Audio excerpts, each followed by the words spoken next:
A gente vê também, às vezes, a cobrança constante de felicidade. Às vezes chega em certo momento que parece que a tristeza não pode ter espaço na nossa vida. E isso faz parte, né? A gente tem que passar por essa experiência, né? A gente tem que reagir a esses estímulos aí, como você está falando. Às vezes até pelas redes sociais, a gente vê o pessoal, essa cobrança que você tem que chegar a um padrão financeiro, um padrão comportamental, um padrão relacionamento.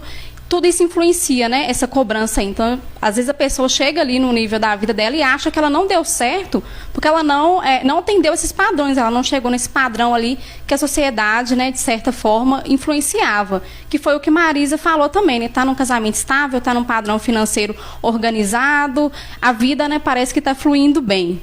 Como foi essa experiência, Marisa? Você ficou muito tempo na linha de frente, ainda está na linha de frente, né, de CTI Covid, e passou por um período longo, né, de experiência aí, com as pessoas reagindo, né, a algo novo, o que era o Covid, como que isso se aconteceu lá com vocês?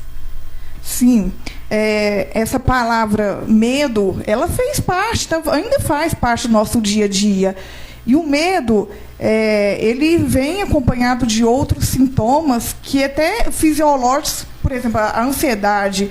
A ansiedade, às vezes, a gente pensa que aquele momento dá aquele bloqueio na gente, né? A gente até somatiza em outras reações. Por exemplo, uma dor no peito. Eu estou infartando. Mas é uma dor fisiológica devido à ansiedade. Esse enfrentamento que a gente ainda está tendo agora com uma maneira bem mais leve em relação ao Covid, exigiu, sim, um preparo psicológico muito mais do que nas nossas outras assistências à saúde que a gente tinha. O medo, ele gera, sim, essa insegurança, só que, às vezes, ele vem com outro propósito, da gente procurar ainda mais a segurança, procurar mais os estudos, procurar mais o equilíbrio. Então, juntamente com a equipe, né, uma equipe preparada, que sente o apoio de toda uma instituição para vários enfrentamentos que o Covid veio a trazer, né? Tem situações que a gente jamais poderia imaginar que o Covid nos traria, além do tratamento em si, que é bem complexo, né? Algo que a gente ainda está aprendendo muito. A questão emocional do Covid, ela exige de nós profissionais um equilíbrio que a universidade não ensinou para a gente, as escolas de saúde jamais ensinou para a gente. Então, sim, gerou momentos de angústia, momentos de desespero, momentos de desistência, né? Mas, para isso, a gente precisa, sim, sempre de ter um amparo, parar, refletir, né, onde eu consigo ir, até onde eu consigo ir, e não ter aquela questão, eu sou obrigada a estar aqui. A gente nunca deixou com esse apontamento, é você ou você. A gente sempre teve essa liberdade de escutar os nossos parceiros em equipe, e observando no dia a dia até onde estava com essa disponibilidade e também com a destreza de cuidar desses pacientes nas suas diversas complexidades. Então, esse apoio a gente teve muito, mas é fato que a gente passou por momentos jamais que a gente tinha esse preparo para enfrentar, principalmente emocionalmente, em lidar principalmente com família. Eu falo que família, para mim, é o mais impactante de todos quando a gente fala de Covid. Recentemente me entrevistaram, me perguntaram o que foi mais marcante para mim. É a questão do óbito, né? A pessoa não poder se despedir de seu ente querido. Alguns perguntam como que ele foi enterrado, sendo que a gente sabe que o ritual de uma vestimenta, despedir do ente querido, tudo isso faz parte da nossa cultura. E o Covid veio e rompeu com isso. Então, aquela tristeza familiar de, às vezes, nem ver esse ente querido, às vezes, ver de longe num vidro, tudo isso exigiu de nós um preparo emocional que, assim, de onde que veio essa força? Veio de uma força interna e de um trabalho em equipe, de parceiros, para a gente saber como enfrentar e amadurecer todos esses fluxos e rotinas. E você, Leonardo, você também teve essa experiência? Como que foi para você estar lidando aí com esses atendimentos? Nós ainda estamos vivendo, né, um momento difícil, mas realmente, como a Marisa falou, muito mais tranquilos, né?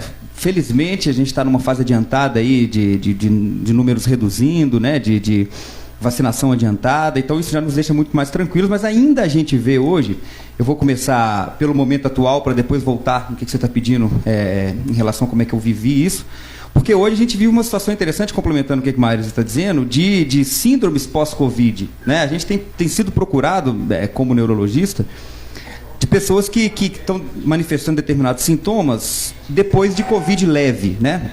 E o que a gente vê com mais clareza, tem tudo a ver com a nossa conversa de hoje, é que, na imensa maioria das vezes, eu arrisco dizer que em todas as vezes, pessoas que tiveram Covid leve não têm chance de ter sequelas neurológicas, né? Que a gente vê com muita frequência, né? Pessoas, às vezes, com distúrbio de memória, né? Com alterações que envolvem o sono e tal.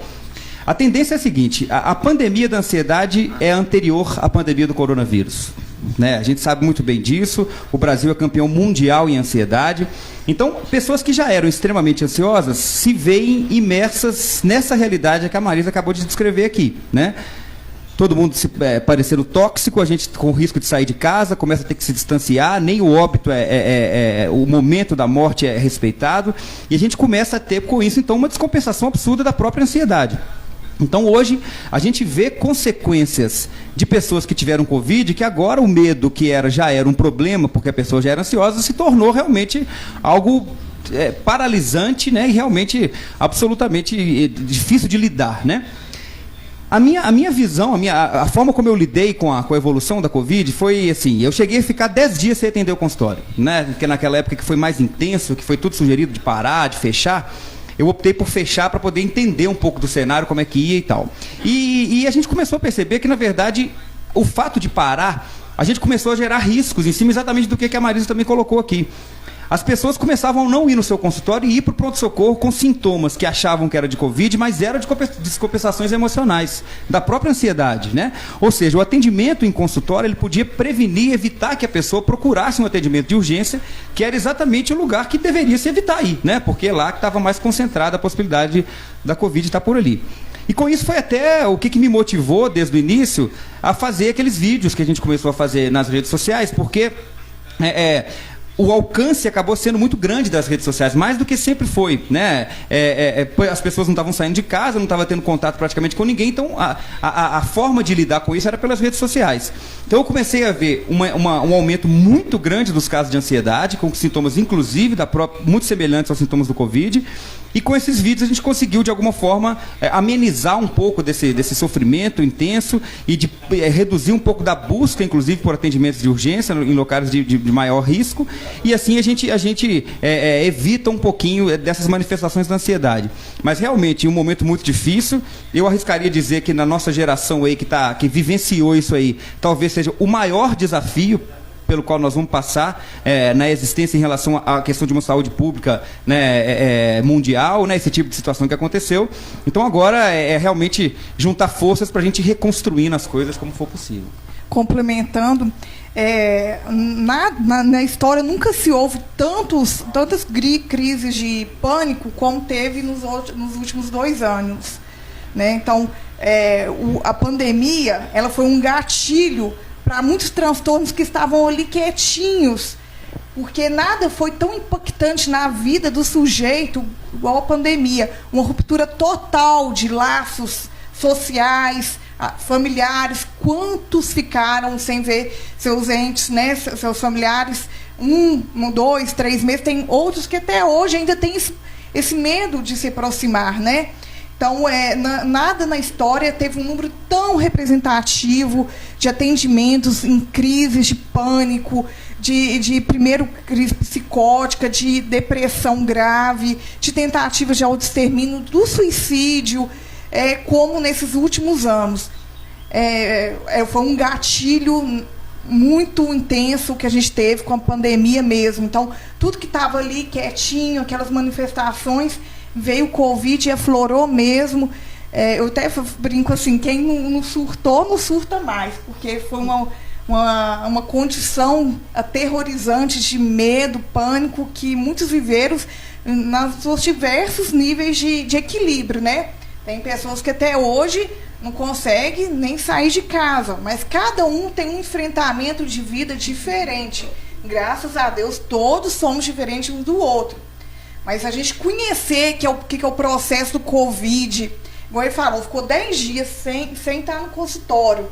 Nossa, mas eu posso estar contribuindo muito mais. Enfim, nós, a enfermagem, no atendimento médico hospitalar, a gente não tinha fuga, né? Então a gente era nós ali ou quem mais, né?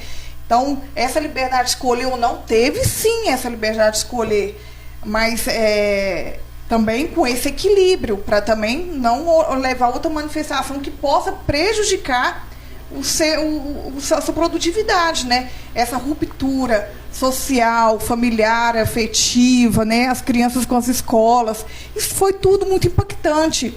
Então, a gente retornar isso aos pouquinhos está sendo muito bom. E a gente tem que ter essa sabedoria de começando a pensar nesse retorno. Porque a gente precisa, sim, de uma vida lá fora, a gente precisa de uma vida social, afetiva, as nossas crianças nas escolas. Tudo isso faz parte da vida. Eu até costumo falar, se não morreu de Covid, vou morrer de tristeza, né? Então, vamos tocar essa vida com equilíbrio, com sabedoria, com cuidados e os protocolos que sempre vão fazer parte agora do nosso dia a dia.